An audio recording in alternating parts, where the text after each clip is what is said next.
Es posible vivir sin un riñón, sin el vaso, sin alguna extremidad e incluso con la pérdida de uno o dos ojos. Pero qué difícil sería vivir sin encéfalo. Buenos días, mi nombre es Jesús Zambrano, integrante de la sección T1 de la materia de neurociencias. Hoy voy a hablarles sobre un tema muy interesante que es el cráneo y la columna vertebral. Los animales han evolucionado y mientras esto ha sucedido han desarrollado un sistema nervioso central muy sofisticado. Aquí es donde se regula procesos del cuerpo, se dan órdenes y suceden los procesos cognitivos. Es por esto que los individuos han desarrollado mecanismos para proteger el encéfalo. Existen capas que recubren nuestro cerebro como son las meninges, protege el sistema nervioso central, pero también existe una parte ósea que lo protege de golpes, de traumatismo, que es la parte craneal. Si le preguntamos a las personas que nos hable sobre el cráneo, seguramente nos va a describir la calavera y nos va a decir que es un hueso encargado de proteger el cerebro.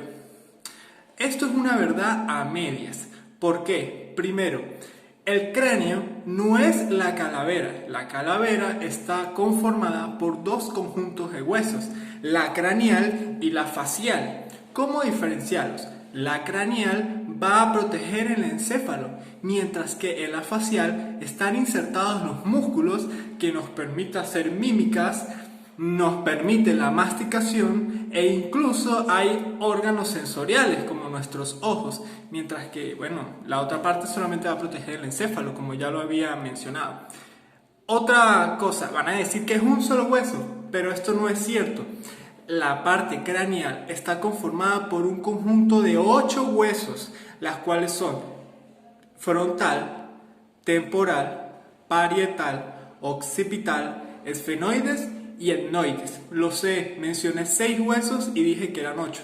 Lo que sucede es que el temporal y el parietal vienen por partida doble. ¿Cómo están formados o cómo están unidos estos huesos? Pues están unidos por articulaciones. Algunas personas pueden decirme, por articulaciones, la cabeza no la puedo mover como muevo los dedos o las muñecas. Resulta que el cuerpo humano está constituido o tiene varios tipos de articulaciones. Algunas nos permiten movilidad, pero otras solamente están para fijar los huesos, como es este caso. ¿Cuáles son las funciones o la fisiología de la parte craneal? Su principal función es la de protección. Protege el tallo, protege los lóbulos, protege la corteza cerebral, permitiendo de que si ocurre un golpe, algún impacto, no se vean afectados los procesos cognitivos ni de regulación, nada. Los protege lo mejor que puede.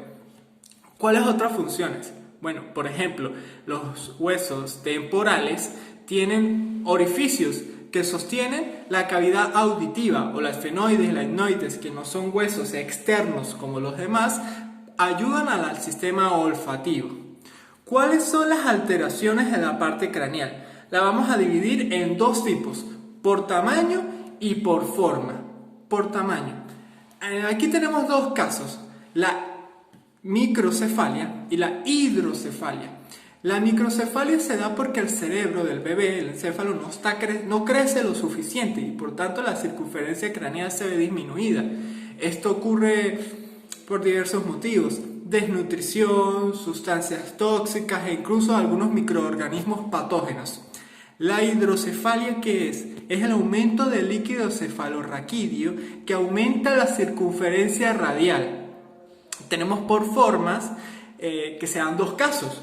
Una que es que se soldan a muy temprana edad los huesos del cráneo, dando así una malformación. Y el segundo tipo, dentro de estas malformaciones, tenemos cuando ocurre presiones en la etapa intrauterina, haciendo como una remodelación en estos conjuntos de huesos, dando una malformación.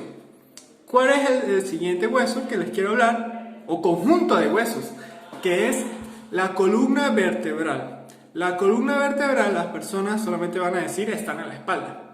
Pero resulta que esta columna vertebral está dividida en 5 regiones, que tenemos la cervical, la dorsal, la lumbar, el sacroaxial y el coxis. ¿Cuáles son las funciones de cada parte del cuerpo, de la columna?